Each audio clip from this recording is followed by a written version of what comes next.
రాష్ట్రాల ఎన్నికల్లో 3 రాష్ట్రాల విజయ దుందుంబి మోగించిన సందర్భంగా మడకశిర పట్టణంలో బీజేపీ నేతలు అంబేద్కర్ కు పూలమాలలు వేసి 3 రాష్ట్రాల బీజేపీ నాయకులకు, కార్యకర్తలకు మరియు ఓటర్లకు ధన్యవాదాలు మరియు శుభాకాంక్షలు తెలియజేస్తూ బాణసంచా కాల్చి మిఠాయిలు పంచిపెట్టారు.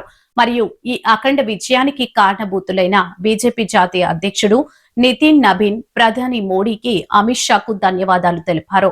ఈ కార్యక్రమంలో సత్యసాయి జిల్లా బీజేపీ ఉపాధ్యక్షుడు పురుషోత్తం, బీజేపీ జిల్లా కిసాన్ మోర్చా ఉపాధ్యక్షులు కేవీఆర్ గుప్తా, బీజేపీ జిల్లా ఓబీసీ మోర్చా కార్యదర్శి సూర్యప్రకాష్, బీజేపీ రాష్ట్ర కౌన్సిల్ సభ్యులు సుబ్బారాయుడు, పట్టణ ప్రధాన కార్యదర్శి ధనుంజయ్, పట్టణ కార్యదర్శి హరిప్రసాద్, యువ నాయకులు చక్రి, హరి సుబ్బు కుమార్ మరియు పట్టణ ప్రముఖులు గోపాలకృష్ణ, గోవిందరాజులు, అరవింద్, నటరాజ్, బీజేపీ జిల్లా కార్యవర్గ సభ్యుడు కల్లుమరి గోవిందప్ప, బీజేపీ నాయకులు అరవింద్, సుబ్బారాయుడు, లక్ష్మీనారాయణ, కమలాకర్, శ్రీనివాస్, సతీష్ బాబు మరియు కార్యకర్తలు పాల్గొన్నారు.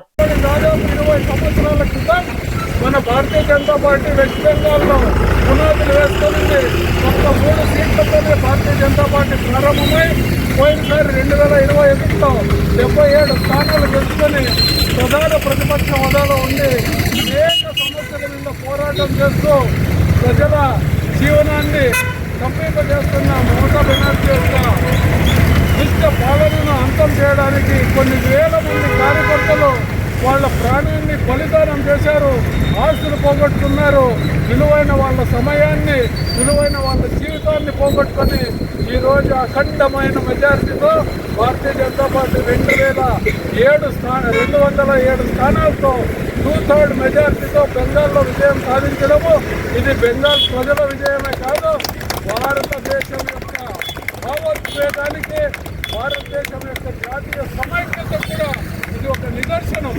ఈరోజు మనం గెలవడం అంటే అది దేశం గెలిచినట్టు.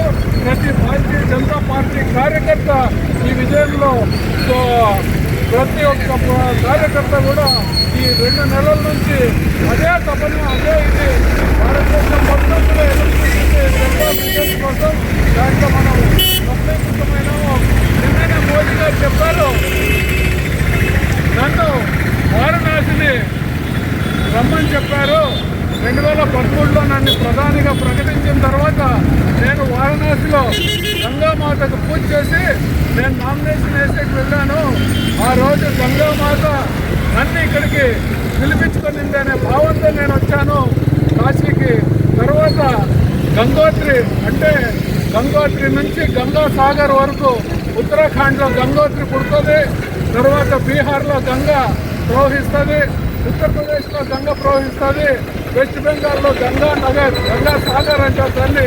వెస్ట్ బెంగాల్లో కూడా గంగా ప్రవాహం జరిగి ఆఖరికి మన హిందూ మహాసముద్రంలో కలుస్తుంది, బంగాళాఖాతంలో కలుస్తుంది. కాబట్టి ఇలా గంగోత్రి నుంచి గంగా సాగర్ వరకు నన్ను ఆ గంగా మాత ఆశీర్వాదంతోనే ఈ 4 రాష్ట్రాల్లో కూడా ఈరోజు భారతీయ జనతా పార్టీ అధికారంలోకి రావడం జరిగిందనే అద్భుతమైన విషయాన్ని ఆయన చెప్పారు. ఆ గంగామాత ఆశీర్వాదంతో భారతీయ జనతా పార్టీ ఈరోజు బెంగాల్లో అద్భుతమైన పరిపాలన అందించాలని వాళ్ళకి ఇచ్చిన వాగ్దానాన్ని భారతీయ జనతా పార్టీ ఆధ్వర్యంలో ఆ యొక్క స్టేట్ని అభివృద్ధి పథంలో నడిపించి మా భారతదేశానికి అఖండ కీర్తిని తీసుకురావాలని భారతీయ జనతా పార్టీ తరఫున శుభాభినందనలు, శుభాకాంక్షలు తెలియజేస్తూ ప్రతి ఒక్క భారతీయ జనతా పార్టీ కృషికి మేమందరూ కూడా పాదాభివందనం చేస్తూ ఈ యొక్క సంబరాలను జరుపుకుంటూ ఈ యొక్క